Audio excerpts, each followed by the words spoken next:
Muy buenas a todos y a todos, encontrámonos en Xixón y al cuéntase con nos, güey, aldericamos neste requeso especial que facemos na Alderiques de Asturias con Juan Carlos Monedero. Juan Carlos, muchas gracias por estar con nos. Muchas gracias por la invitación.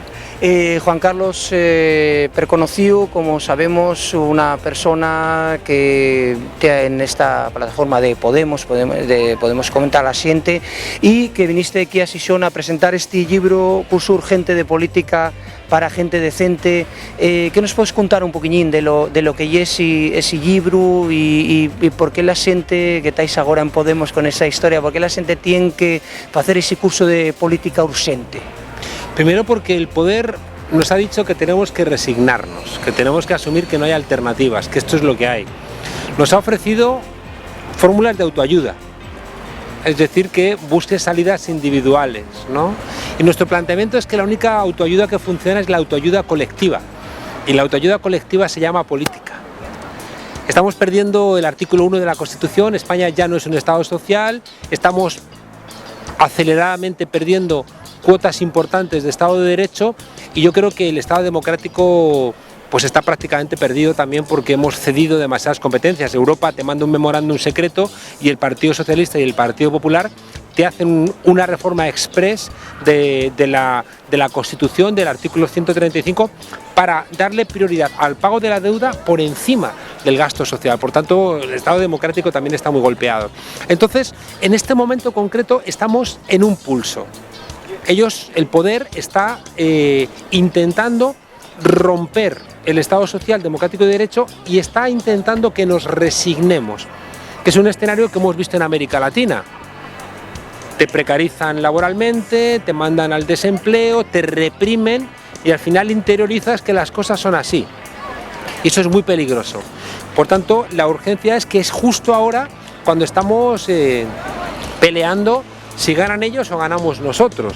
Y por eso en este momento yo escribí el libro y unos meses después también entendí que teníamos que ir a montar Podemos, ¿no? Porque no basta solamente la teoría, sino que también hay que bajarla a la práctica y hay que disputarles el poder. No hay cosa que más miedo le dé al poder que se lo disputes y que les expulses. Lo hemos visto también en América Latina. No soportan estar fuera de los palacios de gobierno porque creen que les pertenece.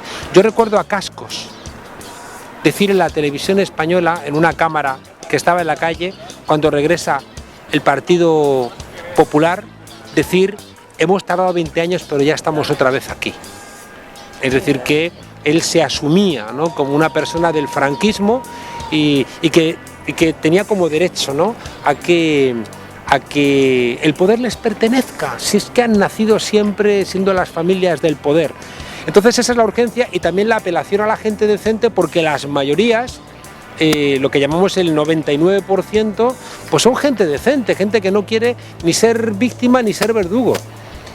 Pero hay que apelarla porque en el silencio de esas mayorías resignadas corremos el riesgo de ser víctimas y al tiempo verdugos. Y eso hay que conjurarlo. Por eso escribí el libro, que fue mi reflexión teórica antes de ponerme en marcha con otros compañeros y compañeras en la aventura de Podemos. Precisamente, Juan Carlos, queríamos afondar en lo que fue el éxito de Podemos en esas elecciones europeas, pero unirlo a lo que son los ataques. Está claro, y en los últimos días estamos viendo que estáis siendo atacados, sobre todo por las facciones más conservadoras, acusándoos, bueno, lo típico, bolivarianos, ETA, todas esas historias, ¿no? Eso, ¿cómo lo lleváis personalmente? ¿O es difícil pelear en esa arena como si fuera un circo romano, ¿no? Esa arena tan yaceriante de esa descalificación, que son descalificaciones muchas veces sin argumentos? Hemos tenido que organizarnos y hemos decidido que los lunes, miércoles y viernes vamos a ser de ETA, los martes, jueves y sábados vamos a ser bolivarianos furibundos y, como este es un país católico, los domingos vamos a descansar, ¿no? Es decir, que las críticas son tan desmesuradas y tienen tan poco fundamento. Es decir que somos nosotros de ETA, pues igual que dijeron que la plataforma de afectados por la hipoteca era ETA, que Zapatero era ETA, que Eduardo Madina, una víctima de ETA, también era ETA, que los scratches eran ETA, que el aborto era ETA. Es decir, se han pasado de frenada, ¿no?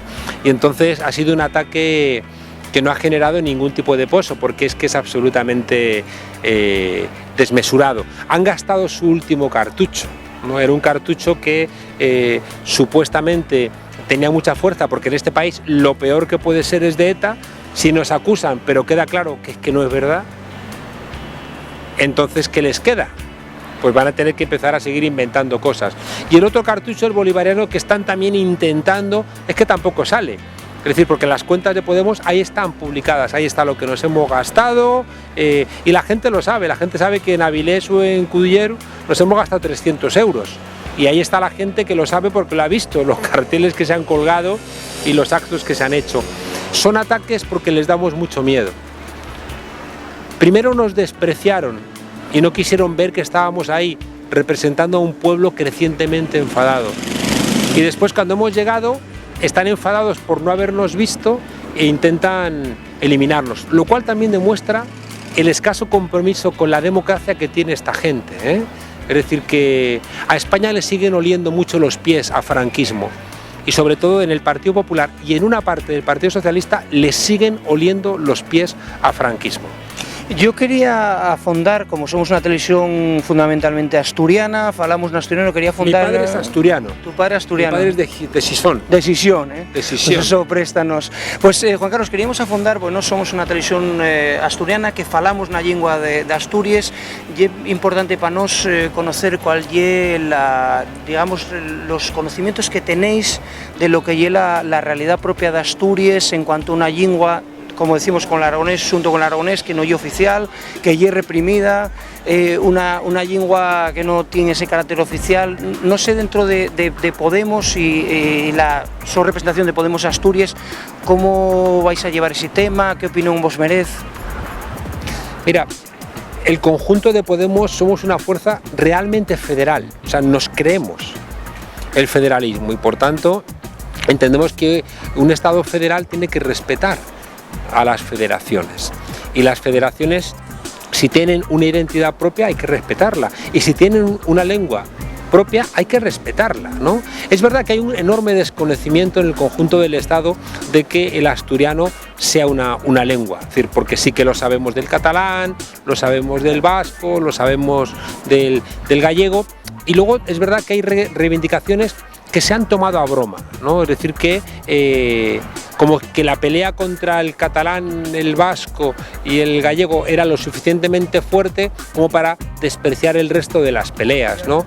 Y eso es muy injusto. Es decir, que yo creo que vuestra reivindicación tiene que ser escuchada, y lo que sí sé es que la gente de Podemos tiene esa sensibilidad. Es decir, que la gente de Podemos aquí en Asturias goza, ¿no?, de ese compromiso de la propia lengua, porque son gente de aquí, porque las peleas las desarrollan aquí, y no nos corresponde tampoco a nosotros en ninguna otra parte del Estado cuestionarlo, sino al revés, aprenderlo, ¿no?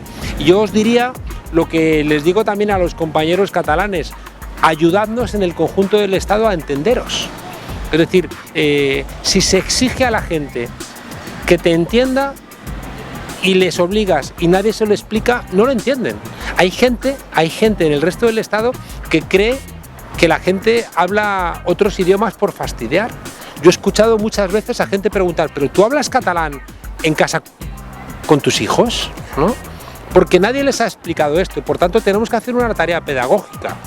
Y por tanto, en esa tarea pedagógica yo creo que es muy importante esto que me cuentas, porque en mi caso concreto pues tomo nota de que aquí tenéis una reivindicación que tiene que ser escuchada. Y en cuanto a lo que son las aritméticas políticas, aquí en Asturias sorprendió Podemos porque tuvo un resultado de los más importantes en todo el Estado, y la tercera fuerza política aquí, y que sumando a Izquierdas Unidas los votos que se tuvieron en las europeas serían la primera fuerza política de Asturias, los dos sumados. Eso, ¿cómo se va a trabajar de cara a ese año que viene con esa contienda que aquí son elecciones municipales y autonómicas? Tenemos mucho que discutir. En otoño tenemos la primera asamblea constitutiva de Podemos, la asamblea Sí se puede, ¿no?, que la hemos llamado la asamblea ciudadana Sí se puede. Y ahí tenemos que discutir cosas que todavía están pendientes. qué es un círculo, quién integra un círculo, qué decisiones puede tomar un círculo, qué vamos a hacer con las municipales, qué vamos a hacer con las autonómicas, cuál es el grado de independencia que van a tener los diferentes círculos o las diferentes zonas. Todo eso lo tenemos que discutir, no está todavía clarificado. Ahora bien, sí que tenemos algunas intuiciones fuertes en Podemos, por ejemplo, que las sopas de siglas no van a funcionar. Es decir, que no es verdad que sumando en una coalición Izquierda Unida y Podemos tengas el mismo resultado que si se presentan por separado. No está escrito que sea así. Yo personalmente tengo la intuición de que tenemos que ir a una confluencia donde el resultado sea algo diferente. No se trata de que cada uno baje su bandera para que se vean las banderas de los demás, sino de que trencemos nuevas banderas.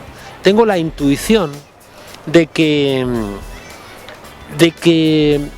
lo que está reclamando la ciudadanía no es una unidad que sea un mero agregado, sino que de una vez por todas nos sentemos, ¿no?, en una suerte de nueva constitución de las formaciones políticas que quieren una nueva democracia para reinventarnos, ¿no? Por tanto, no se trata tanto de buscar fórmulas de coalición como de reinventarnos como una suerte de frente amplio, como una suerte de Syriza, donde las partes integrantes también experimenten cambios. Porque si no, yo creo que no va a funcionar. Yo creo que esas traslaciones simplemente aritméticas, los concejales de IU, los concejales de Podemos, los concejales de la Chunte, los concejales de ECU y los concejales de Compromís, y a lo mejor eso no es cierto. A veces ha ocurrido que formaciones políticas se han juntado como mera sopa de siglas y han recibido menos votos que si se hubieran presentado separadas. Así que no corramos al respecto, no vayamos tampoco lentos porque los plazos apremian, pero no corramos porque a lo mejor en esas prisas nos equivocamos. Vamos a estar oyentes, queremos agradecerte, Juan Carlos, que nos dieras la posibilidad de hablar contigo en asturiano y que nos atendieres y que nos respondieres a estos entrugues que preocupen a los asturianos y a las asturianes, y dateles más fondes gracias por estar en Alderiques de Asturias Televisión. Muchas gracias. Muchas gracias a vosotros, y cuando hay buena voluntad nos entendemos, ¿no? Entonces hay mucha gente que te hubiera dicho no te entiendo. La voluntad de entendernos creo que nos ayuda también a que el diálogo sea posible, así que gracias a vosotros. Nos también somos de esa teoría aquí en Asturias y luchamos por ello, porque la gente puede entender la nuestra lengua, que además es una lengua que hay que luchar por ella porque está en un proceso de desaparición y debería lucharse por ella. Juan Carlos, muchas gracias. Adelante. Hasta aquí este programa especial con Juan Carlos Monedero, al cual agradecemos que estuviera con nos, y deseamos vos hasta otra ocasión un abrazo. Muchísimas gracias por dar la tuya. Un saludo.